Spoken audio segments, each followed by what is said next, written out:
Music and Booze with Mo is co-produced and distributed by Nitty Grits, the media division of the National Food and Beverage Foundation, changing the world one taste at a time.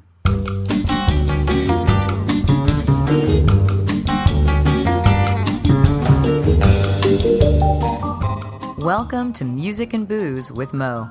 I'm Mo Herms, and I've worked in the music industry most of my life, so have met some pretty amazing musicians over the years. I also love a good cocktail, and I've encountered some really interesting bartenders as well. It seems that there's a lot of crossover, so when I can, I like to talk to musicians and bartenders about music and booze. Join us at the bar, won't you?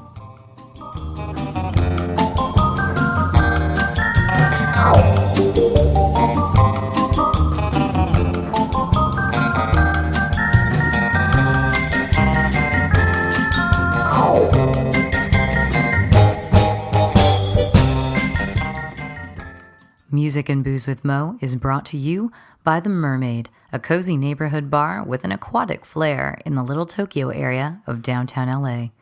Open 7 days a week, featuring tropical cocktails and snacks, The Mermaid also has a daily happy hour from 5 to 8 p.m.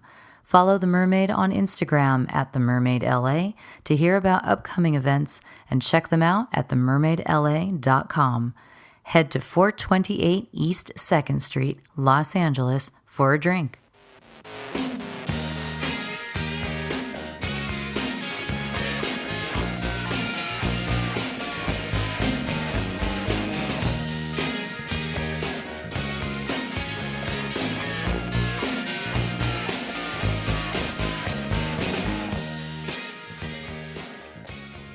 Today on the podcast, we will be talking to a pretty inspirational woman. Her name is Claire Sprouse. She's a Houston native who started in the bar scene there and made it to San Francisco and worked in some pretty nice spots in that neighborhood, like ABV, which is a fantastic bar. And now she's landed in Crown Heights, Brooklyn, and opened up her own place called Hunky Dory. It is a restaurant and bar. It's kind of small bites with lovely cocktails, but her whole thing is sustainability. So stuff that gets used in the kitchen also gets used in the bar and vice versa. So sit down and listen. We're going to talk to Claire about how to make your kitchen much more productive and also punk rock house parties, because you know we like that. And of course, David Bowie, because her bar is called Hunky Dory.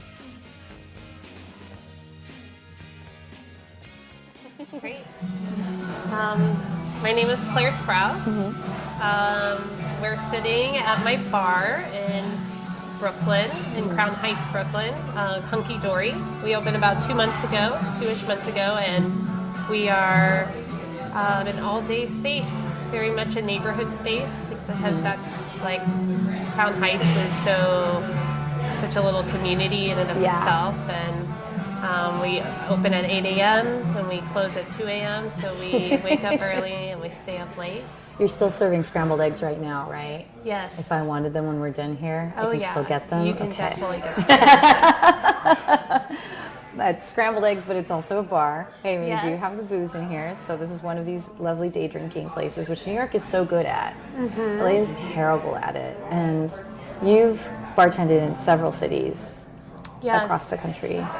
I'm from Texas originally, and then I lived in San Francisco for a while. Another great day drinking city. Yes, oh yeah. Well, you start your mornings off there at the Buena Vista Yep. or the iced coffee, and then it unravels from there. And then now I'm in New York, the last of the coasts. So. Yeah, really. You really bounced around. How much time did you spend in San Francisco? I was only there for 5 years. Only 5 years. But That's still a chunk of time. Yes.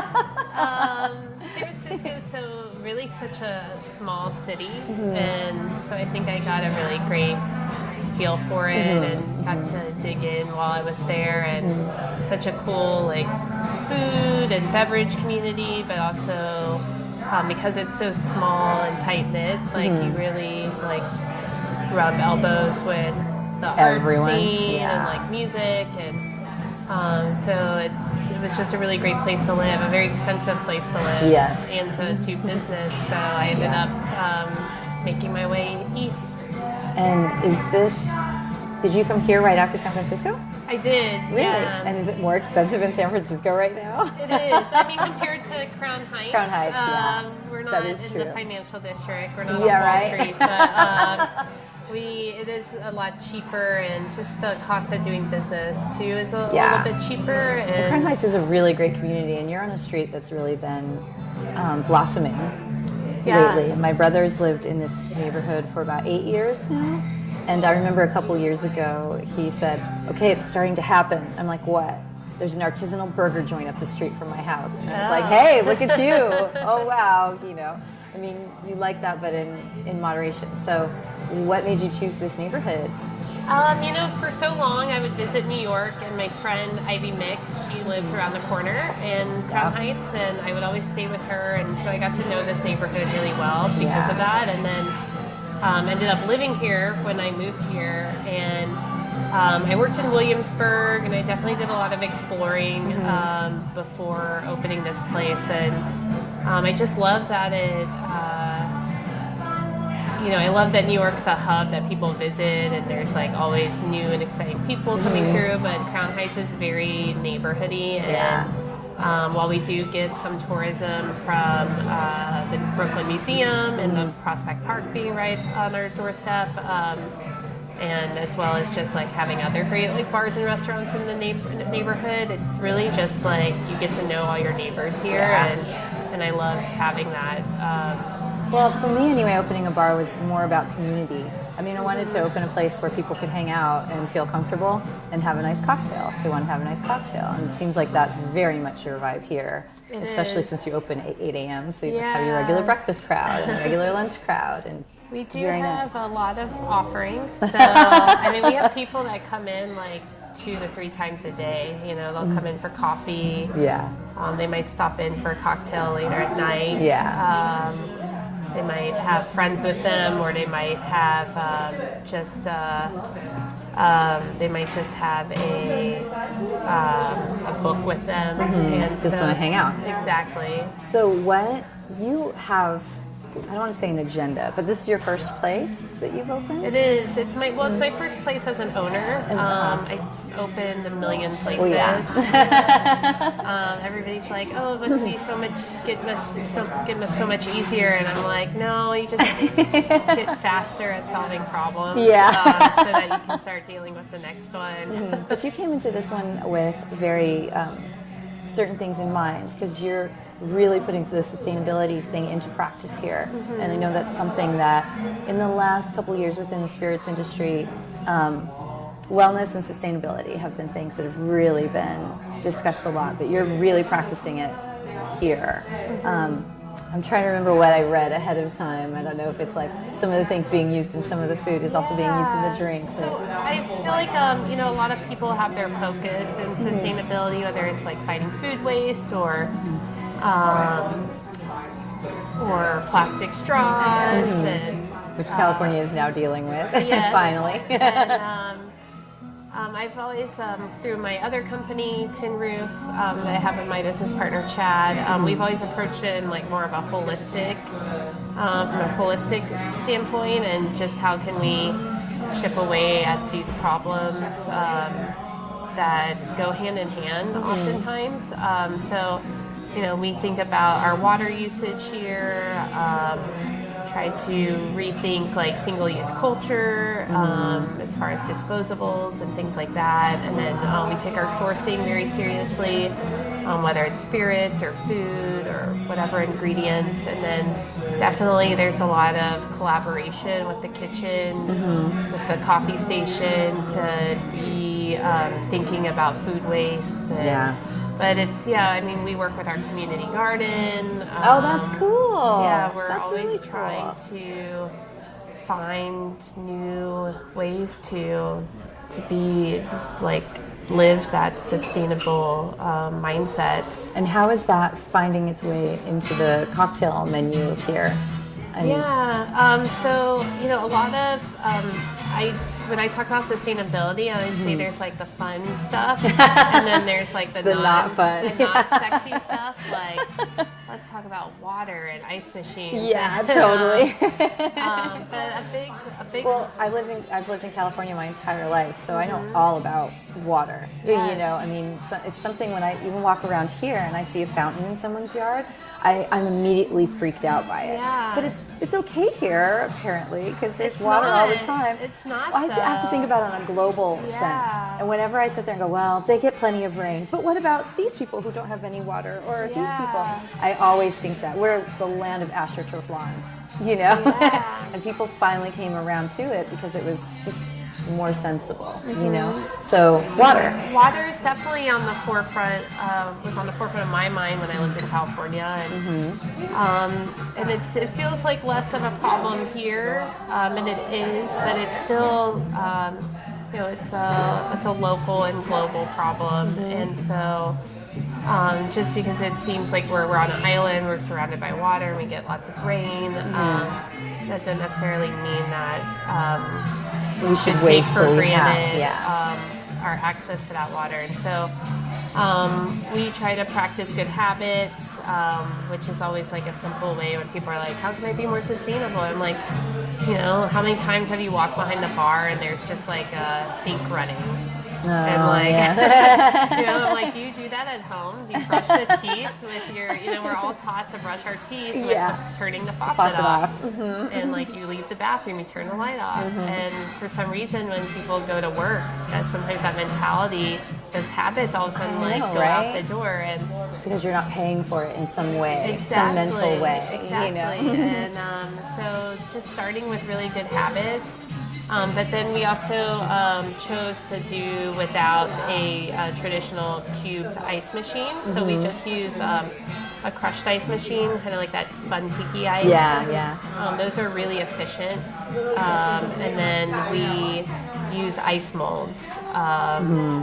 The cuber ice machines tend to be really wasteful when it comes to water, and so that's kind of how one way that we incorporate sustainability into the cocktails. We're really critical about all the spirits and bottles we carry, making sure that we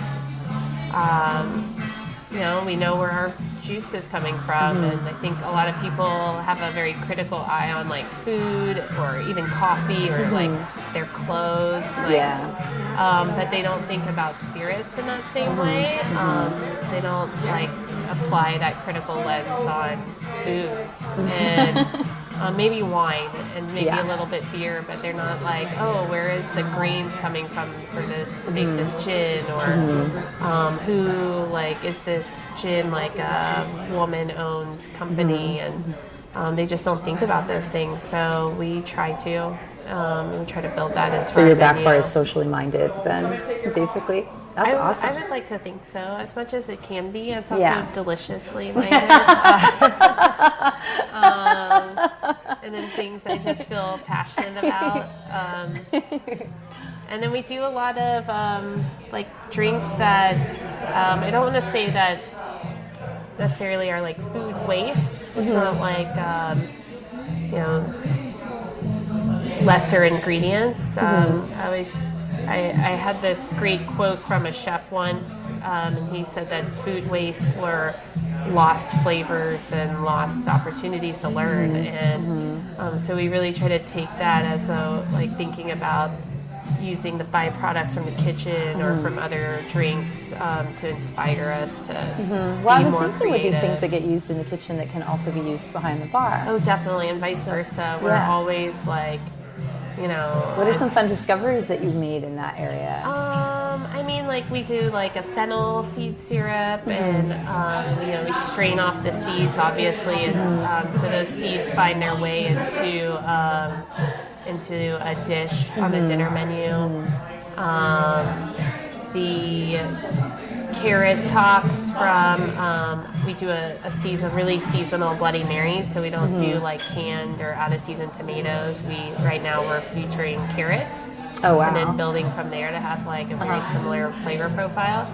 And so the chef uses the actual greens, the carrot tops from our carrots in a dish. Back into that. And then on our end, you know, we're always like trading like, you know, things like sage stems and different herbs and different like citrus shells and things like that. Or there's always a lot of movement back and forth, and it's nice because like when I'm making something, like before it goes in the garbage, it could, like I always ask chef, I'm like, do you want this? And so you can go back and forth. That's so great. That's so great. I think I read somewhere too that you do a different kind of orgeat.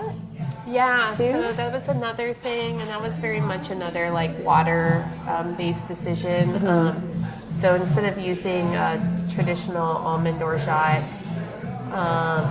we use sunflower seeds, and a big part of that decision was like most of the country's almonds come from California. California, where we don't have the water for them. I'm always amazed by that. Always amazed. We don't have the water for them. They're not indigenous to California. So I was trying to think of this, and they use so much water. And so we were trying to think of like something to plug into that, because I do love a good Mai Tai, just as much as everyone else. Yeah, who doesn't love a good Mai Tai? And so I came across sunflowers, and I ended up learning so much about sunflowers. And I was like, sunflowers are rad. Like there's no GMO sunflowers. Most of the sunflowers are actually, there's a lot grown in the U.S., but the majority of the global industry is in Europe, where they don't allow GMO. So there's never been a market to develop it. They have these like really long root systems that tap into deeper nutrients in the soil, so they leave all the topsoils so it doesn't intact. get stripped. So it doesn't get stripped, or like other plants can use them. They're drought resistant. They're really like low carbon footprint to harvest. Wow. You can feed dead sunflowers to like cattle and things like that, and they're beautiful and they taste real good. They do taste good. I'm having X-Files flashbacks. I don't know if you ever watched that show. No, I didn't. But Mulder, the guy character, ate sunflower seeds. Like that was like his thing. Oh, really? Constantly eating sunflower seeds. I love that. And I loved them when I was growing up, and then when I got older, I kind of didn't eat them as much anymore. And every once in a while, somehow get a bag. I'm like, I forgot how good they are. Yeah, they're delicious. Yeah. And so we use them in our orgeat, and it still has like this really nice nutty flavor. And then we top that cocktail that is used in with dried sunflower petals, so it's like visually very pretty. And then the kitchen actually takes all the solids that are strained off of the syrup, and they use it in a really nice like toast with sunflower.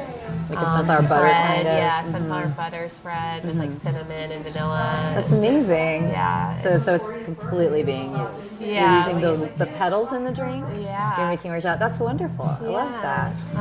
And it's like a great, we try not to hit anybody over the head with our sustainability goals, but it's like a nice, people read sunflower on the menu and they're like, oh, what's that about? And then we get to kind of tell our story in like a really natural way. How do you educate people about what you're doing here? Or because sometimes, and we talked before about being women who own a business, even women who own a bar, which is still somewhat of a minority, to this day. Definitely. Women who own spirits companies and all that, still a minority. And part of what we do at our bar is to try to bring visibility to that.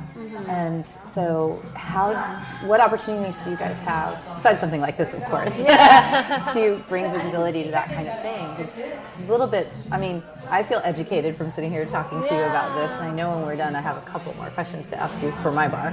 But how are you letting people know, when they come in here? It's just the conversation that you have with your clientele when they come in? Customers come in? I think it's like, because we are such a neighborhood place and we want to be an everyday place, it's a really trying to walk that line, but while also, spreading awareness. So like things like having sunflower printed on the menu and kind of stirring somebody's curiosity that way. all the art on the walls are all women artists, and so you know, I think that they're pretty eye-catching. This song. Sorry, I'm hearing Elvis Crawfish, the King Creole thing, and I love this song. Keep going. There's all these like different little cues in there that I think people are like, oh, I like this painting, and then we get to kind of tell that story. I think there's a lot of bottles on the back bar that people might not be familiar with, and instead of being like, oh, we love it because it has 79 botanicals, you know, we can be like, oh, this is actually a really cool gin owned by like all these women in California. I saw Future Gin up there, yeah, and that made Future me happy. Gin. That's a lovely gin. It just came out in New York. I'm so happy to be able to carry it and share it, and you know, and like have that be a talking point, and be like, yeah, we're also a woman-owned business, and our kitchen's led by a woman, and we try to prioritize sourcing most of our ingredients and our partners from women as well, when possible. And That must be, well, I guess we have a lot of female femme-forward spirits at our bar. Every time we get a rep and we just ask them, tell us how, you know, what's the women's role in all of this. But you've gone much beyond that. So has this been a way of life for you personally for a long time, or did you kind of ease into this? Otherwise, this is a lot of homework, you know, to start off with. It is a lot of homework. It's just things that have been on my mind. And I think that, you know, I've been working so hard, like, on my adult life to get to where I am now, and it's not, you know, I don't want to do it just to be about me. And so if I can have this project, this thing come to fruition that I really love, and I want to help share what other people are doing in their journeys too, and so if I get to talk about, you know, Future Gin or any other bottle on the back bar, and I think it's a cool story, and so you don't mind, passionate about. Yeah, you don't mind doing the homework. No, not at all. No, it's harder these days. I've actually just brought on somebody. She's a cook, but she got her degree in environmental studies and food systems, and she's gonna start helping me, like, you know, there's only so much I can do, and I'm doing payroll, I'm doing the drink menu, the regular parts of running a bar, and, the non-sexy, I think, as you were saying before. So she gets to do some of the sexier parts, because I wouldn't say the sexier things. It depends who you ask. My father taught earth-space science for 42 years and grew up on a farm. My mom lived on a farm for a period of time too. So to me, I find all that stuff really interesting and fascinating. Although I myself would suck at running a farm. But to me, for something like this, her job may be kind of sexy, because she's finding all the cool info out that will help make this place what it is. Yeah, you know, exactly. We, I mean, it's going to be such a big deal for us, because I mean, I've already brought so much experience and knowledge to the table regarding sustainability, but you know, we're also trying to navigate how to do that as a business, and also how to instill it in like a team mentality. And so, you know, the fact is, like, if I have a few hours free, I don't want to spend it Googling like the greenest like oil pickup companies in New York, but it's also like that's really important, and she's like just so happy to be like, to do it. Yeah, she's like, I always wanted to stay in school forever and just research all day. I'm like, you're hired. Are there like 5 more of you out there? That's awesome. Well, we could turn back to the music side of things, because before we turned on the microphones, I was asking about Hunky Dory. The name of this place that we're sitting in is Hunky Dory, which I know as a hip phrase, but as a David Bowie album. And there was also a place in Houston that had this name, but is no more. So luckily for you, you can be Hunky Dory, New York. Yeah. And why did you want to name this place Hunky Dory? Well, that's the name of my second favorite Bowie album. It's your second favorite Bowie album. I'm a big Low fan. Low is... Oh, yeah. Yeah. I know. Wait, so Low, I'm sorry, I was thinking Low like the band, Low, you know, no, the Low, album. The Bowie album. But you can't name Barn Low? Maybe that's the next one. It'll be one of those basement bars. Yeah. And And I just, there's so many bars out there that, like, the name should kind of evoke the feeling of the bar, right? You have, like, employees only, which, like, feels like a private club, and PDT is like the secret speakeasy, and there's all these different names, and I was just like, well, what are we? We're like this bright space, this neighborhood space. We have kind of, I like to think, a lightheartedness about us, even though there's all these very serious themes that kind of drive our values, but it's very happy and airy inside. Yeah. With cool lights and bright colors. And I wouldn't walk in and think that it was a bar. It's got the back, but bars are often dark and all of this. So I think that's a good call. Hunky Dory, it's a cheerful name. It is. It's like it has like a nice ring to it. I hope it makes you smile when you think of it. Did you have backup names that were band names too, or album names? Naming a bar is so hard. Yes, it is. Like naming a band. It is. And I'm terrible at naming cocktails. I have a whole list on my phone. Well, that actually is another question. Have you used music for your cocktails as well? Yes. Yeah, that's definitely like. Do you remember any of them? Our most popular cocktail on the menu is this is here now. Is here. Oh. It says it's called the Smoky Mountain Songbird. Oh, I and got that's that. a Dolly Parton reference. I didn't realize that. As she told a story from the Bible she had read about a coat of many colors Joseph wore, and then she said, perhaps this coat will bring you good luck and happiness, and I just couldn't wait to wear it, and Mama blessed it with a kiss. My coat of many colors that my Mama made for me, made only from rags, but I wore it so proudly. Although we had no money, I was rich as I could be, in my coat of many colors my Mama made for me. I had that drink the other night. I'm a pretty big music nerd, or at least I used to be. It's so funny. I feel you like still are. So much of my mind was like just completely wrapped up in music and shows, and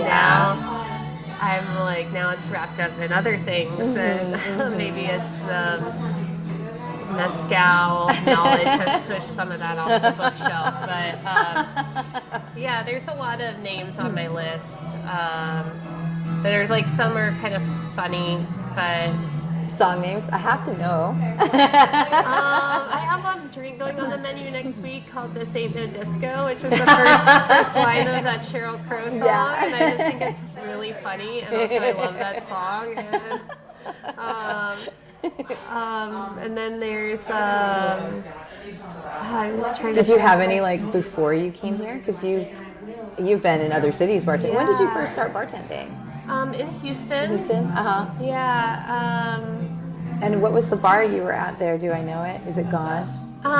It is now, I think. It was a restaurant called Beavers. Okay. I worked my way up through there, and then I helped our mutual friend Brad Moore open Grand Prize. Oh. And then I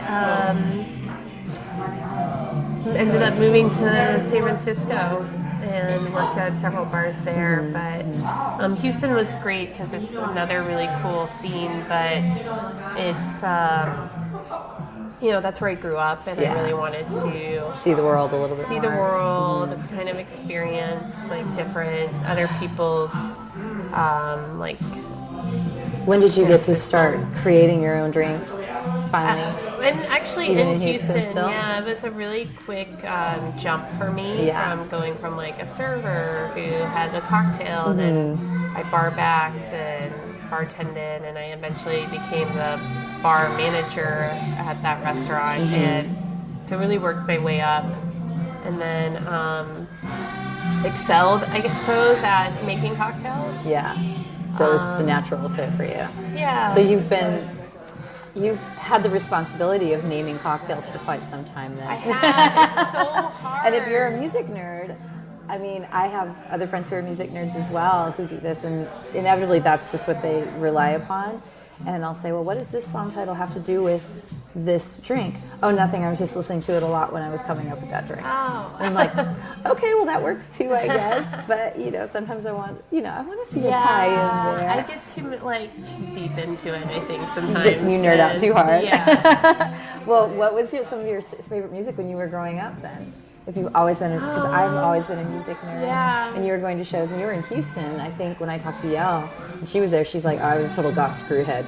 She's like, that was such a thing there, I was more part of the punk scene, hardcore scene. Yeah. There was what was the hardcore scene in Houston like? There was not a lot going on. When I was younger, most bands would skip Houston. They would go to Austin, and so my friend started a collective called Hands Up Houston, and they started bringing shows to Houston through that. And I saw my first concert I saw was a Hands Up show, and it was the loudest, dirtiest hardcore punk band ever. And then was it an all ages show too? It was, and then that sounds like Gilman Street out in Berkeley.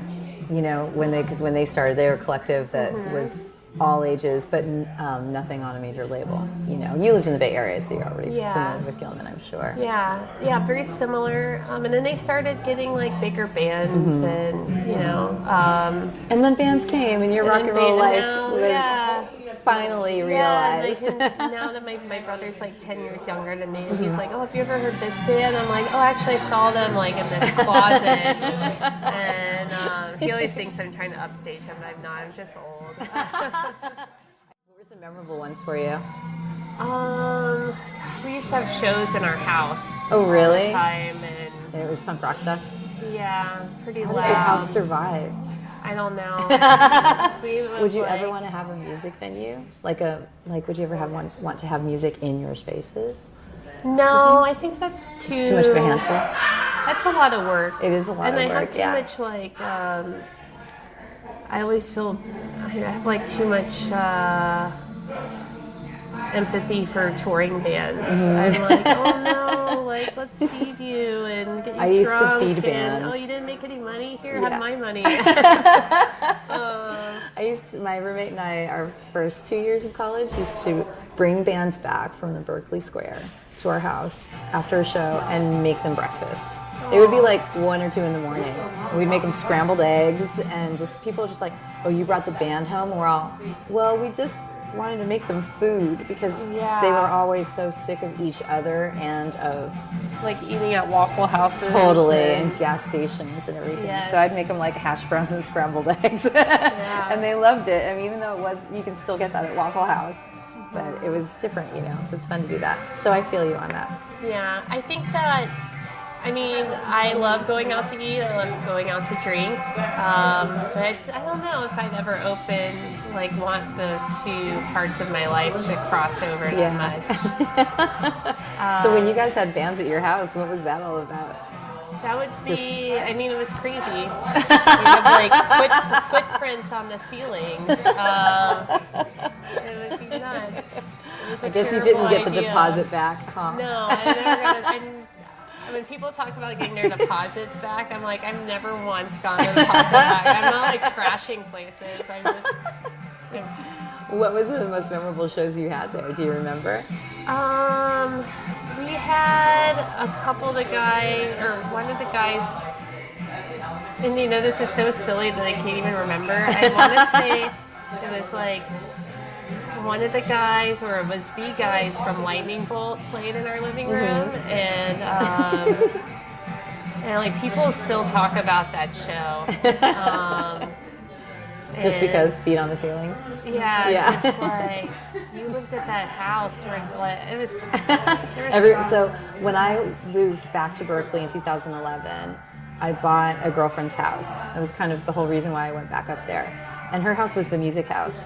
So everybody I knew, I'd say, oh, I bought Kitty's house. Oh yeah, I went to a party there. Oh yeah, I went to a show in her backyard there. Oh yeah, I did this there. I'm like, I don't need to give you directions then. You already know where to go. So Yeah. we'll just have a DJ and do this because we were a music house. It was always a music house. And when I sold the house, I was able to sell it to a Gilman Street punk couple that met at Gilman Street, got married, and had a kid. And the kid was going to the music academy down the street. So I'm like, please keep it a Berkeley music house. Do your best to do that. And then I can feel okay about leaving it behind, you know. Yeah. So I get that very much.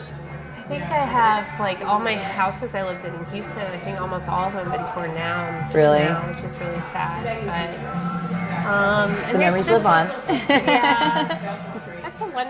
Like, there's no more. Like, it doesn't seem like there's a lot of house shows anymore.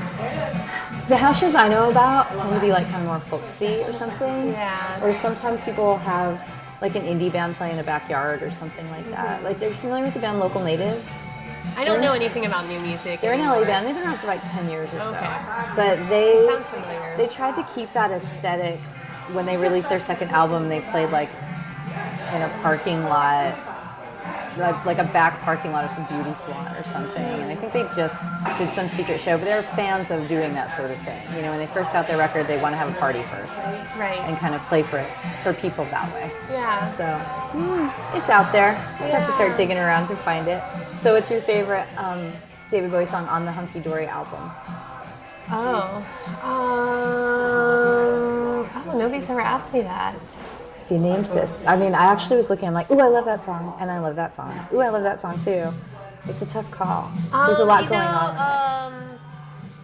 Is it the first or second song? Here we have our phones. It's We can always look. it's Kooks. Kooks. Yes, Yeah. I think that's probably my I'm favorite gonna song. owe you pretty things. I That's a great love that song. You know what made There's like so many sealed great the songs on deal that with? record. Actually, this is another great Brad Moore reference. Brad Moore from Houston. I always loved Kooks, and we were talking about it one day, and he's like, it's like the best. He's like, it's the best dad anthem.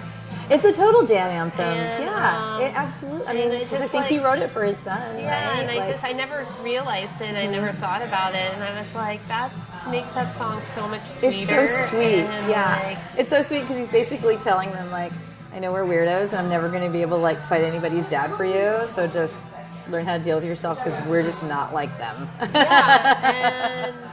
so good that's luck. definitely my favorite song on the album. It's very sweet. I'll have to send you a link to a video that. I'm trying to remember. Soul Wax, DJ Soul Wax. He did all the early mashups, but does a lot of his own stuff. He actually got permission when David Bowie was still alive. They worked together on an hour-long mashup of all of David Bowie's material. And they filmed a short film to go with it. So there's an hour-long video that goes with this mashup. And there's a woman playing Bowie, and it's sort of Man Who Fell to Earth era Bowie, or Thin White Duke kind of Bowie. And the whole thing is beautiful. And they have a great little bit for Kooks like in it that you'll really appreciate. Oh, nice. Super sweet, super sweet. So, okay, I think we can wrap it up. You need to get back to work and everything, but I don't know what kind of, you want to tell people about this place, like the social media stuff, how to find you, et cetera. I'm on Instagram. You and or Hunky Dory? Hunky Dory is Hunky Dory BK. And then I'm on Instagram too, but it's mostly just pictures of me eating food. And it's not my Instagram is Claire Sprouse. Not very exciting, but A lot of people are on Instagram eating food, so. and then I do a lot of sustainability Like education consulting, yeah. and consulting and events through Tin Roof or Tin Roof Drink on Instagram and. Tin Roof Drink? Yep, and Okay. we do. That's pretty much the platform that myself and my business partner do, like education mostly now. We're trying to be really open source about everything. So, if you ever have a question too, you can always hit us up on there, and I try my best to answer everything. And it's Instagram. I think we're on Facebook and Twitter, but I really don't know. I never get on either. Do that stuff. Well, congratulations on opening this place up. It's Thank always you. nice to see another woman running the show. Thank you. And I know how difficult that is from personal experience as well. And hopefully someday soon there'll be more of us and it won't be a thing. Yeah. And just like with the sustainability and all that, everyone will be kind of on the same plane. It'll take a minute, but... And then we can go on to tackle more. Yeah, I'm sure there'll be others. There's always something, right? Yes, there Well, thank are. you so much for taking the time.